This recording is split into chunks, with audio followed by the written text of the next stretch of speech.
In the early hours of July 20th, in Butte Park, Cardiff, a brutal and unprovoked assault took place that would later horrify the nation. The victim was Dr. Gary Jenkins, a 54-year-old consultant psychiatrist and father of two. Known for his kindness and compassion, Dr. Jenkins had returned to his home city of Cardiff following a separation from his wife. During this period, he often visited Butte Park, a location frequented by men seeking same-sex encounters. On this particular night, Dr. Jenkins encountered three individuals who would become his killers: Lee Strickland, age 36, Jason Edwards, age 26, and Dion Timms Williams, a 16-year-old schoolgirl. The trio had entered the park with a shared and sinister purpose. According to prosecution, they were hunting for vulnerable gay men with the intent to rob them. Their actions were described in court as being driven by greed, homophobia, and a disturbing enjoyment of violence. What followed was a prolonged and vicious assault. For nearly 30 minutes, Dr. Jenkins was repeatedly punched, kicked, and stamped on. All three attackers participated in the beating, encouraging one another throughout. The violence was indiscriminate and relentless. Dr. Jenkins cried out, begging for them to stop. His desperate pleas for mercy were ignored. CCTV audio captured the harrowing sounds of the attack. Timms Williams was heard laughing during the beating, further underlining the cruelty of the event. At one point, she reportedly stated, "Yeah, I needed that," reflecting a chilling detachment from the violence she had taken part in. Despite the horrifying nature of the assault, none of the three attackers relented. Dr. Jenkins' cries turned into groans as the severity of his injuries escalated. By the time emergency services arrived at the scene, he was barely recognizable. He had suffered multiple severe brain injuries as a result of the sustained attack. Dr. Jenkins was transported to University Hospital, Wales, where he remained in critical condition. Medical professionals fought to save his life, but the injuries proved too severe. 16 days after the attack, he succumbed to his wounds and was pronounced dead.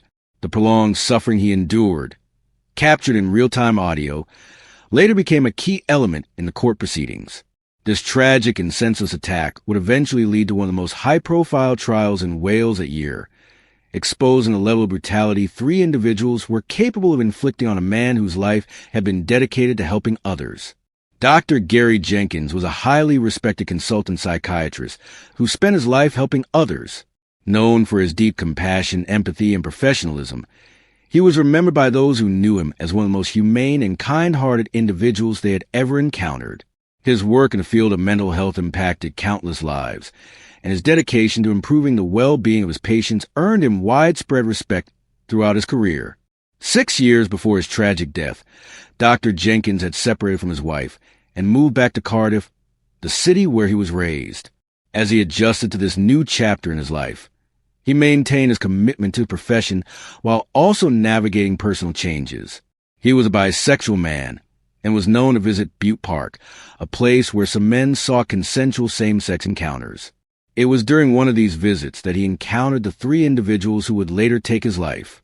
Dr. Jenkins was also a devoted father to two daughters. During the trial, his wife delivered a heart-wrenching statement describing the unbearable pain of losing years Gary could have spent with their children.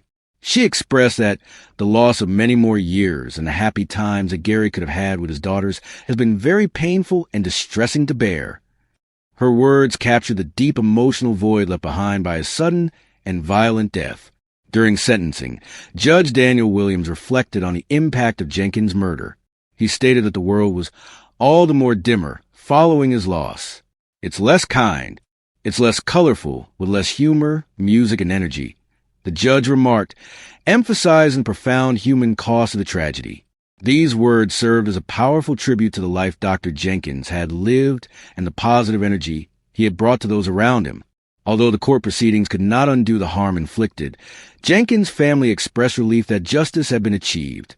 In their final remarks, they said, "We cannot bring Gary back, but as a family, we are relieved that justice is done. And through this process, we hope to rediscover our trust in humanity." Their strength in the face of loss stood as a solemn testament to Dr. Jenkins' enduring legacy. The three individuals responsible for the brutal murder of Dr. Gary Jenkins were Lee Strickland, Jason Edwards, and Dion Timms Williams. Though they came from different backgrounds and circumstances, the court determined that all three shared equal responsibility for the violent attack that led to Dr. Jenkins' death. Lee Strickland, age 36 at the time of the murder, had a long criminal history with 58 previous convictions.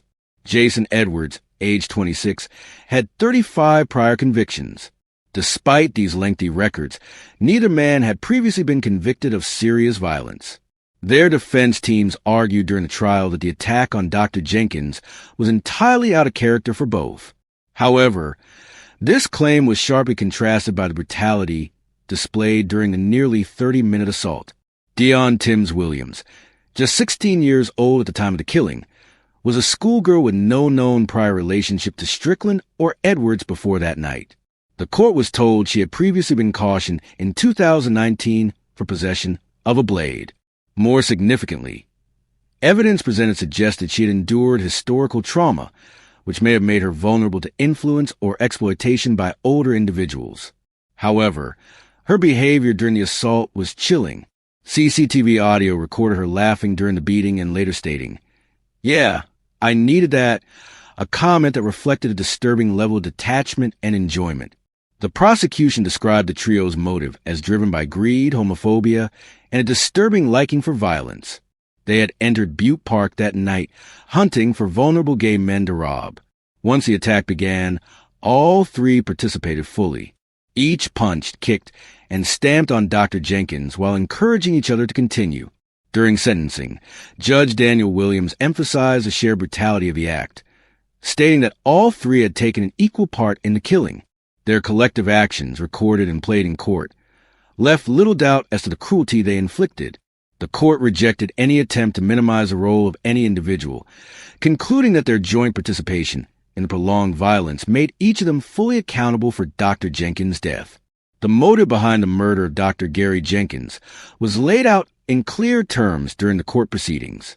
Prosecutor Dafford Enoch QC told the jury that the three attackers, Lee Strickland, Jason Edwards, and Deion Timms Williams, entered Butte Park on the night of July 20th with shared and sinister purpose: to target vulnerable gay men with the intention of robbing them. The attack on Dr. Jenkins was not random. He was deliberately selected as part of a plan fueled by greed, homophobia, and a disturbing appetite for violence. The prosecution emphasized that this was a calculated assault. The trio did not merely stumble upon Dr. Jenkins. Instead, they were actively seeking out victims within the park, a location known as a meeting place for men seeking same-sex encounters. Dr. Jenkins, who frequently visited the park, became their target that night. Once the attack began, it became clear that their motives extended beyond theft.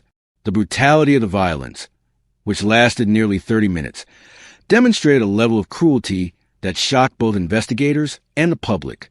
Despite Dr. Jenkins' repeated pleas for mercy, which were captured in the park's CCTV audio, none of the attackers stopped. Instead, they continued the assault while encouraging each other. Timms Williams could be heard laughing, adding to the horror of the recording. Judge Daniel Williams later remarked on the callousness of their actions. He stated that they ignored Jenkins' desperate pleas to stop, even after his pleas turned to groans as his life ebbed away. His comments reflected the court's conclusion that the attackers acted with complete disregard for human life. The judge also dismissed any suggestions that the attack was spontaneous or without intention. The trio's coordinated behavior, their selection of victim, and their lack of remorse were all seen as evidence of shared and deliberate cruelty.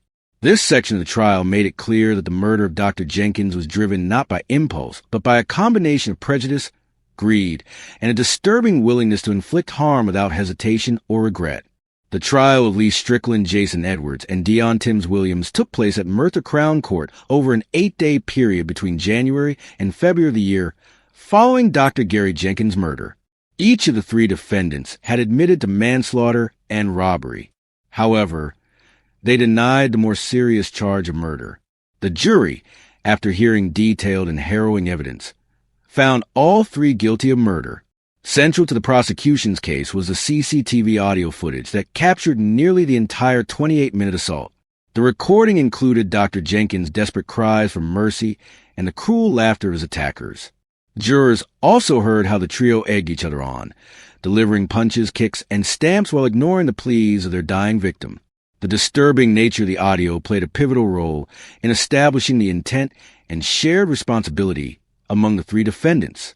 Following their convictions, Judge Daniel Williams sentenced Lee Strickland and Jason Edwards to life imprisonment, ordering each to serve a minimum term of 32 years before becoming eligible for parole. Deon Timms Williams, who was only 16 at the time of the crime, was sentenced to a minimum of 17 years. Despite her age, the court emphasized the active and willing role she played in the attack. During sentencing, Judge Williams offered pointed criticism of all three defendants. He stated, "Each of you punched, kicked, and stamped on him and encouraged each other to do so. For as long as 28 minutes, it may be that the three of you beat Gary Jenkins." He called attention to the utter absence of remorse, further noting, "You ignored his desperate pleas to stop even after his pleas turned to groans as his life ebbed away." The judge described the assault as chilling and without mercy, underscoring the savage cruelty of the act. In response to the verdict and sentencing, Dr. Jenkins' wife issued a solemn statement. She acknowledged that there were no winners in the case, only the enduring pain of loss. She said, "We cannot bring Gary back. There are no winners in this case, only losers. But as a family, we are relieved that justice is done. And through this process, we hope to rediscover our trust in humanity." Her words reflected a small measure of closure in an otherwise devastating and senseless tragedy. In the wake of Dr. Gary Jenkins' brutal murder, the impact rippled far beyond the courtroom. Cardiff, the city where he lived and worked, was left in mourning. So too were his family, the medical community, and members of the LGBTQ+ community, all of whom struggled to process the horror and senselessness of the crime. Dr. Jenkins had built a life around compassion, healing, and understanding. He was known as a kind and humane psychiatrist who had devoted himself to helping others. His violent death in a public park shocked those who knew him personally and those who only knew of him through his work. During sentencing, Judge Daniel Williams captured the depth of this loss. "The world is less kind," he said. "It is less colorful, with less humor, music, and energy." His words did not dramatize the tragedy, but instead offered a stark, truthful reflection of the void left behind. He spoke not only to the cruelty of the act, but to the brightness and decency of the man whose life had been taken. Dr. Jenkins' wife also expressed the family's ongoing grief. "The loss of many more years and the happy times that Gary could have had with his daughters has been very painful and distressing to bear," she said. Her statement concluded with a quiet hope. "We cannot bring Gary back, but as a family, we are relieved that justice is done. And through this process, we hope to rediscover our trust in humanity." There were no grand conclusions, no attempt to draw meaning from the senseless. The aftermath of the crime was marked by sorrow and disbelief. What remained was a memory of a man, remembered not for the violence he endured, but for the kindness and compassion he embodied. As Cardiff mourned one of its own, the community carried forward his legacy in silence, reflection, and quiet resilience.